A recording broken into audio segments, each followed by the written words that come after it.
الله أكبر الله أكبر، لا إله إلا الله والله أكبر، الله أكبر ولله الحمد.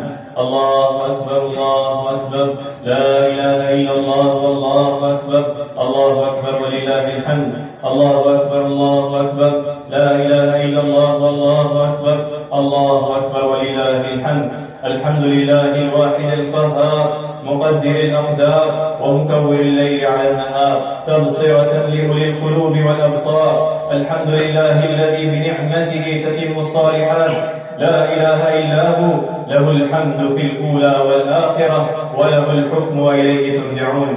الحمد لله الكبير المتعال، صاحب العز والكمال والعظمة والجلال، والعظمة والجمال والقدرة والجلال، المنزه عن النقص والزوال، المعبود عند الغدو والآصال، منشئ السحاب الثقال، ويسبح الرعد بحمده والملائكة من خيفته. الله أكبر الله أكبر، لا إله إلا الله والله أكبر، الله أكبر ولله الحمد. الحمد لله رب العالمين، الواحد الأحد، الفرد الصمد، الذي لم يلد ولم يولد ولم يكن له كفوا أحد، كتب على نفسه البقاء وكتب على خلقه الفناء، وقدر ما كان قبل أن يكون في اللوح والقلم، وخلق آدم من تراب، وجعل من نسله العرب والعجم، جعل الدنيا دار فناء والآخرة دار بقاء، بل تؤثرون الحياة الدنيا والآخرة خير وأبقى. الله أكبر الله أكبر، لا إله إلا الله والله أكبر،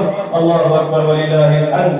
الحمد لله رب العالمين، خلق الكون بقدرته ودبر الأمور بحكمته، وسجدت الجبال لعظمته، له الحمد والشكر والخلق والأمر، وهو أحكم الحاكمين. وأشهد أن لا إله إلا الله وحده لا شريك له، فسبحان الله حين تمسون وحين تصبحون، وله الحمد في السماوات والأرض وعشيا وحين تظهرون، يخرج الحي من الميت ويخرج الميت من الحي، ويحيي الأرض بعد موتها، وكذلك تخرجون. وبلوناهم بالحسنات والسيئات لعلهم يرجعون. وأشهد أن سيدنا ونبينا محمدا عبده ورسوله، قد بلغ الرسالة وأدى الأمانة ونصح الأمة وجاهد في الله حق جهاده، تركنا على المحجة البيضاء ليلها كنهارها لا يزيد عنها إلا هالك. اللهم صل وسلم وبارك على سيدنا ونبينا محمد وعلى آله الأتقياء وعلى الطاهرين وأزواجه أمهات المؤمنين والتابعين لهم ومن تبعهم بإحسان إلى يوم الدين. الله أكبر الله أكبر، لا إله إلا الله والله أكبر، الله أكبر ولله الحمد. الحمد لله رب العالمين، فرض الصيام على المؤمنين وجعله من شرائع الدين، ورتب عليه أجر العظيم. الصوم لي وأنا أجزي به، يدع شهوته وأكله وشربه من أجلي، نحمده حمدا كثيرا ونشكره شكرا مزيدا. لا يقع شيء في الكون إلا بقدره، ولا يقضى شأن إلا بعلمه. ومن آياته أن تقوم السماء والأرض بأمره، ثم إذا دعاكم دعوة من الأرض إذا أنتم تخرجون. وله من في السماوات والأرض كل له قانتون. ويموت الجن والإنس وهو سبحانه حي لا يموت، وينفخ في الصور فيصعق الخلق ولا يبقى سواه عز وجل. كل من عليها فان، ويبقى وجه ربك ذو الجلال والإكرام. فبأي آلاء ربكما تكذبان؟ يسأله من في السماوات والأرض كل يوم هو في شأن. فبأي آلاء ربكما تكذبان؟ الله أكبر الله أكبر، لا إله إلا الله والله أكبر، الله أكبر ولله الحمد. أيها المسلمون، فاتقوا الله تعالى في هذا اليوم العظيم، واشكروه على تمام الصيام والقيام، وأتبعوا رمضان بصيام 6 من شوال ليكون لكم كصيام الدهر، كما جاء في الحديث. قال رسول الله صلى الله عليه وسلم: من صام رمضان ثم أتبعه 6 من شوال كان كصيام الدهر، أو كما قال عليه الصلاة والسلام: يريد الله بكم اليسر ولا يريد بكم العسر، ولتكملوا العدة ولتكبروا الله على ما هداكم ولعلكم تشكرون. الله أكبر الله أكبر، لا إله إلا الله والله أكبر، الله أكبر ولله الحمد. أيها المسلمون، أيها الناس، الإيمان ضرورة للعبد، فلا راحة له بلا إيمان، ولا طمأنينة لقلبه إلا بالإيمان.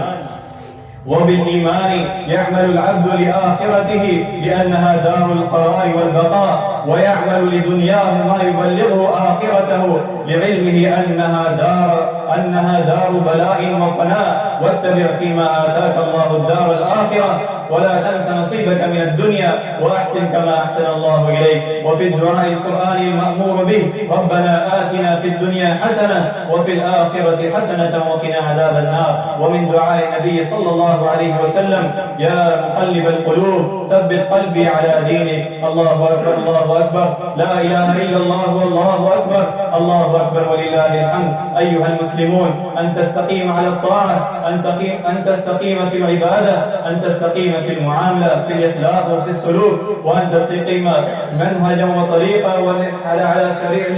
على شرع الله جملة وتفصيلا. قل آمنت بالله ثم استقم في حياتك، في عملك، في سفرك. استقم ليس في المسجد فقط، وليس في رمضان فقط، وإنما في كل مكان تبطأ بقدمك، وفي كل زمان تحيا بروحك. استقم على أمر الله وعلى طاعة الله في رمضان وسائر الشهور العام. رب العزة جل جلاله خلقنا للعبادة الدائمة المستمرة، لا للعباد الموسمية المتقطعة. وما خلقت الجن والإنس إلا ليعبدون.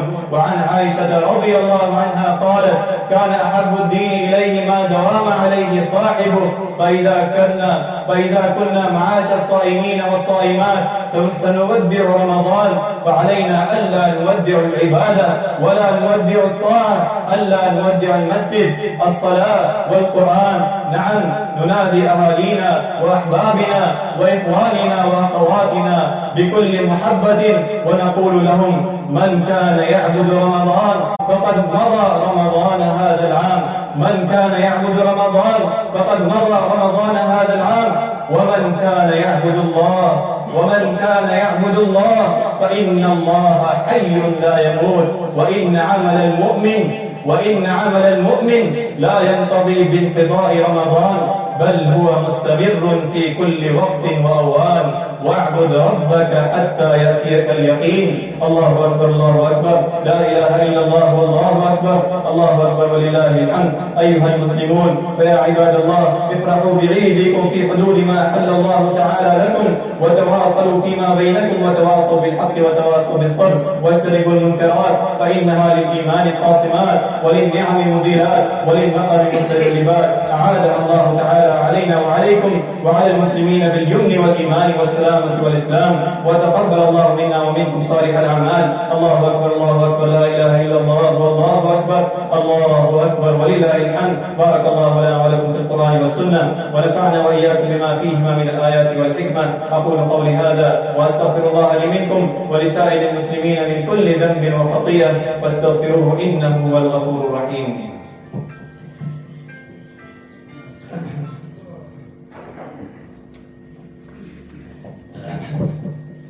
الله أكبر الله أكبر، لا إله إلا الله والله أكبر، الله أكبر ولله الحمد. الله أكبر الله أكبر، لا إله إلا الله والله أكبر، الله أكبر ولله الحمد. الحمد لله حق حمده، والشكر له على آلائه ونعمه، وأشهد أن لا إله إلا الله وحده لا شريك له، رب رحيم عفو غفور، يغفر الذنوب ويستر العيوب، يجيب الدعوات ويضاعف الحسنات. وأشهد أن محمدا عبده ورسوله النبي الأمين وناصر المبين، رحمة للعالمين وحجة على الخلق أجمعين، صلى الله وسلم وبارك عليه وعلى آله وأصحابه والتابعين لهم بإحسان إلى يوم الدين. الله أكبر الله أكبر، لا إله إلا الله والله أكبر، الله أكبر ولله الحمد. فاتقوا الله العليم الحليم واشكروه في هذا اليوم العظيم، فإنه يوم شكر على ما من به من الخير الجزيل والعطاء الكثير. وإن تعدوا نعمة الله لا تحصوها، وإن تعدوا نعمة الله لا تحصوها. الله أكبر الله أكبر، لا إله إلا الله والله أكبر، الله أكبر ولله الحمد. أيها المسلمون، فقد قال الله تبارك وتعالى: إنما المؤمنون إخوة. وقال عليه الصلاة والسلام في علاقة بين المسلمين: مثل المؤمنين في توادهم وتراحمهم وتعاطفهم كمثل الجسد إذا اشتكى من عضو تداعى له سائر الجسد بالسهر والحمى. وعنه قال: المؤمن للمؤمن كالبنيان يشد بعضه بعضا. وعنه قال: انصر أخاك ظالما أو مظلوما. فقال رجل: يا رسول الله، انصره مظلوما فكيف أنصره ظالما؟ قال: تمنعه من الظلم فذلك نصرك إياه. وقال عليه الصلاة والسلام: من كان في حاجة أخيه كان الله في حاجته، والله في عون العبد ما كان العبد في عون أخيه. أيها المسلمون عباد الله، أيها المسلمون، لقد حمد الله تعالى على هذا اليوم والشكر على يوم العيد. ولا تنسوا إخوانكم المستضعفين المظلومين في فلسطين وغزة. اليوم يحتاج المسلمون إلى وحدة في صفوفهم. ولا تنسوا إخوانكم خصوصا في فلسطين وغزة المستضعفين المظلومين بالدعاء، فإن الله قريب. وقال: ربكم ادعوني أستجب لكم. وعن أبي الدرداء رضي الله عنه قال رسول الله صلى الله عليه وسلم: دعوة المسلم لأخيه بظهر الغيب مستجابة، عند رأسه ملك مؤكل، كلما دعا لأخيه بخير قال الملك المؤكل به: آمين ولك بمثله. الله أكبر، الله أكبر، لا إله إلا الله والله أكبر، الله أكبر ولله الحمد. هذا وصلوا وسلم على رحمة المهداة والنعمة المسداة، فقد أمركم بذلك ربكم جل في علاه، فقال قولا كريما: إن الله وملائكته يصلون على النبي يا أيها الذين آمنوا صلوا عليه وسلموا تسليما. اللهم صل وسلم على عبدك ورسولك. ورضى اللهم عن خلفاء الراشدين أبي بكر وعمر وعثمان وعلي رضي الله عنهم أجمعين، وعن سائر أصحاب نبيك والتابعين ومن تبعهم بإحسان إلى يوم الدين. اللهم أعز الإسلام والمسلمين، اللهم أعز الإسلام والمسلمين، وأذل الشرك والمشركين، ودمر أعداءك أعداء الدين. اللهم اجعل هذا البلد وبلد الحرمين آمنا مطمئنا وسائر بلاد المسلمين. اللهم احفظ بلادنا وبلاد المسلمين من كل شرور ومن كل كروب ومن حسد الحاسدين يا رب العالمين. اللهم ألف بين قلوب المسلمين، اللهم اجمعهم على كتابك وسنة نبيك صلى الله عليه وسلم. اللهم انصر إخواننا المظلومين المستضعفين في فلسطين، اللهم انصرهم على عدوك وعدوهم. اللهم أنقذ المسجد الأقصى من أعدائك وأعداء الإسلام والمسلمين. اللهم حرر المسجد الأقصى من أيدي يهود الظالمين، واجعله شامخا عزيزا إلى يوم الدين يا رب العالمين. اللهم تقبل منا صيامنا وقيامنا ودعاءنا وصالح أعمالنا. اللهم أعد علينا رمضان أعواما عديدة وأزمنة مديدة ونحن في خير وصحة وحياة سعيدة. اللهم إنا نسألك الجنة وما قرب إليها من قول وعمل، ونعوذ بك من النار وما قرب إليها من قول وعمل. اللهم احسن عاقبتنا في الأمور كلها، وأجرنا من خزي الدنيا وعذاب الآخرة. اللهم اشف مرضانا ومرضى المسلمين. اللهم اغفر للمسلمين والمسلمات والمؤمنين والمؤمنات الأحياء منهم والأموات، إنك سميع قريب مجيب الدعاء. اللهم إنا نعوذ بك من الهم والحزن والعجز والكسل والبخل والجبن وغلبة الدين وقهر الرجال. ربنا آتنا في الدنيا حسنة وفي الآخرة حسنة وقنا عذاب النار. عباد الله، إن الله يأمر بالعدل والإحسان وإيتاء ذي القربى وينهى عن الفحشاء والمنكر والبغي يعظكم لعلكم تذكرون. فاذكروا الله العلي العظيم يذكركم، واشكروه على نعمه يزدكم، ولذكر الله أكبر، والله يعلم ما تصنعون. الله أكبر، الله أكبر، لا إله إلا الله والله أكبر، الله أكبر ولله الحمد.